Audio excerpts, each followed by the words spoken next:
Donc c'est la Gemara dans Sanhedrin, Daf Tzadik He Amud Aleph. Akadosh Baruch Hu demande à David HaMelech.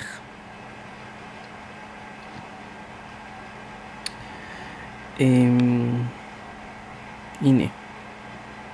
Amarlo Akadosh Baruch Hu le David. Ad matai yavon ze tamun biyatra. Jusqu'à quand cette faute sera dans ta main? Aliatra nirga nov ira kohanim. À cause de toi a été tuée la ville des Kohanim, Nov. Aliatra nitra doeg adomi. À cause de toi a été viré du Olam Haba, doeg adomi. Aliatra nergu Shaul veshut banav. À cause de toi ont été tués Shaul et ses 3 enfants, ses 3 fils. Donc la Gemara traduite en français. Alors Ishbi Benov, un descendant de Rapha, dont la lance en airain pesait 300 cycles, se proposait de tuer David. Dans Shmuel, donc, 2e tome, Perek 21, Pasuk 16. Comment interpréter Ishbi Benov? Selon Rav Yehuda, qui c'était Rav, c'était quelqu'un qui était venu à cause de ce qui s'était passé à Nov. Le Saint béni soit-il a dit à David: jusqu'à quand ce crime restera-t-il caché dans ta main? C'est à cause de toi que Nov, la ville des prêtres, a été massacrée. À cause de toi que Doeg à Adomi fut banni et que Shaoul ainsi que ses 3 fils furent tués. Souhaites-tu que ta postérité prenne fin, ou veux-tu être livré aux mains de tes ennemis? Il a soumis David HaMelech à un ultimatum. David lui a répondu: souverain du monde, je préfère être livré aux mains de mes ennemis et que ma postérité ne disparaisse pas. Un jour que David se rendait à Sheker Bizai, donc c'est le nom d'un endroit, le Satan survint sous la forme d'un cerf, Tzvi. David lança une flèche contre l'animal sans l'atteindre.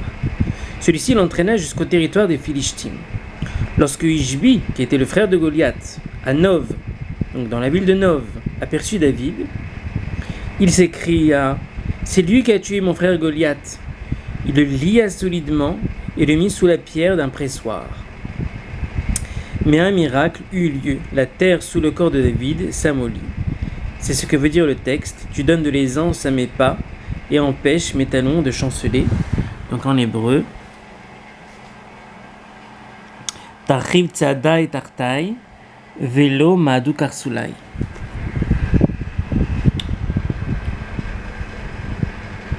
Or ce jour-là, c'était la veille du Shabbat. Avishai, fils de Tsrouya, donc qui était l'homme d'armée de David HaMelech, se lavait la tête dans 4 guéribatos, une quantité de mesure. Il y remarqua des traces de sang. Selon une autre version, une colombe vint battre des ailes près de lui. Alors il se dit: la communauté d'Israël est comparable à une colombe. Comme il est dit, aile de la colombe, plaquée d'argent. David, le roi d'Israël, doit être en danger. Avishai alla chez David. Il n'était pas là. Il se dit alors: on nous enseigne qu'on ne doit pas monter le cheval d'un roi, ni s'asseoir sur son trône, ni se servir de son sceptre. Mais qu'en est-il alors du danger? Il alla se renseigner à la maison d'études. On lui dit qu'en cas de danger, c'était permis. Alors il monta sur la mule de David et partit. La terre sous ses pas se rétrécissait. En chemin, il aperçut Orpa, la mère de Ishbi, occupée à filer. Dès qu'elle le vit, elle arrêta sa quenouille et la lança contre lui dans l'intention de le tuer. Comme elle l'avait manqué, elle lui dit: jeune homme, rapporte-moi la quenouille. Il la lança en visant le sommet de sa tête et la tua. Donc Ishbi à Nov, qui avait vu ce qui s'était passé, pensa: à présent ils sont 2. Maintenant il y a David et il y a Avishai ben Tsrouya. Ils sont 2 contre moi, ils vont me tuer. Alors il lança David en l'air et planta sa lance dans le sol, pensant que David s'y empalerait, il serait tué. Mais Avishai prononça le nom divin et David resta suspendu entre ciel et terre. On a vraiment l'impression d'être dans un film de fiction, de science-fiction. David resta comme ça suspendu entre ciel et terre, immobile. Mais David aurait dû prononcer le saint nom lui-même. Alors la Gemara de répondre: un prisonnier ne se libère pas par ses propres moyens.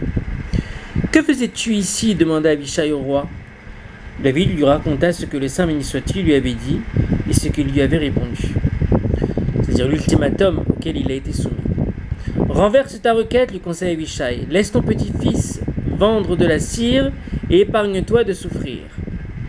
Vaut mieux que ta descendance soit éliminé, mais que toi, tu n'ailles pas dans les mains de tes ennemis. Dans ce cas, il lui a dit « Aide-moi !» Et c'est ce qui est dit en fait dans le Passouk. On dit en effet « Abishai ben Tsuria vint à son secours ». Donc, Shmuel dans 21-17, il est écrit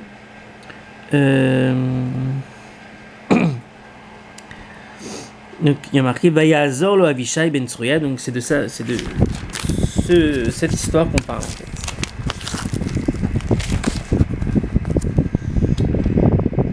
Alors ensuite, donc il y a marqué qu'il l'a aidé. Selon Rav Yehuda qui s'était Rav, Avishai aida David par une prière. Il prononça de nouveau le saint nom et fit ainsi redescendre le roi à terre. Incroyable. Aussitôt Yishbi se lança à leur poursuite. Lorsqu'ils atteignirent le village de Koubi, ils se dirent ce que ce nom signifiait. Attaque-le, Kumbi. En arrivant à Bétré, ils pensèrent à 2 lionceaux. Tuerons-nous le lion? Ils dirent à Yishbi, va donc retrouver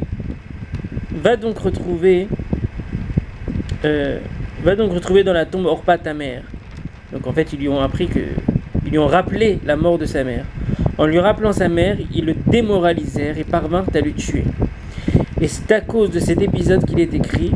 Alors les gens de David l'adjurèrent en disant, ne va plus à la guerre avec nous, afin de ne pas éteindre le flambeau d'Israël.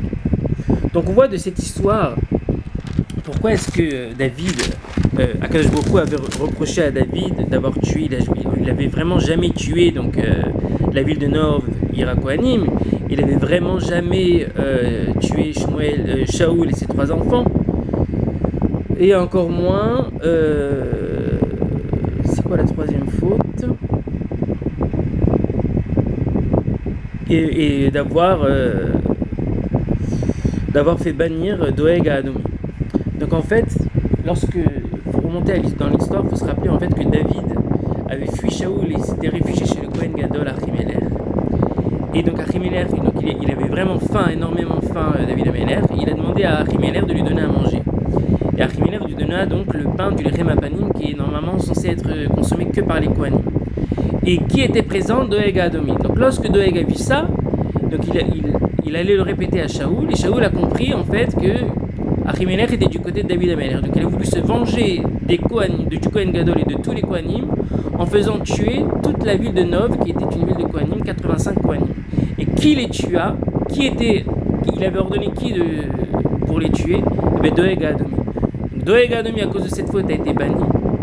Toute la ville de Kohanim a été tuée. Et étant donné que les Kohanim, c'est un peu compliqué, mais étant donné que les Kohanim donnaient la Parnassa aux Givonim, c'est les gens qui habitaient à Givon, donc avec leur mort, les Givonim ont perdu leur Parnassa, et après dans l'histoire, ils ont demandé en signe de Nekama, en signe de vengeance, que soient mis à mort Shaoul et ses 3 enfants, parce que c'est à cause du décret de Shaoul pas Shaoul parce que Shaoul était déjà mort, mais ils ont demandé la mort des descendants de Shaoul. Pourquoi? Par vengeance, car c'est à cause du décret de Shaoul de tuer toute la ville de Kohanim que les Givonim ont perdu leur Parnassa. Et David, donc, lorsqu'il allait se réfugier chez le Kohen Gadol Achimelech, il n'avait pas fait attention que s'y trouvait Doeg à Adomi. Alors, en fait, si, il avait fait attention que s'y trouvait Doeg à Adomi, mais il n'avait pas fait attention, il s'est pas dit, bon, mais peut-être que je vais peut-être pas demander du secours à Kohen Gadol, parce qu'après, Doeg à Adomi risque de rapporter l'affaire. Non, il a pas fait attention sur ça.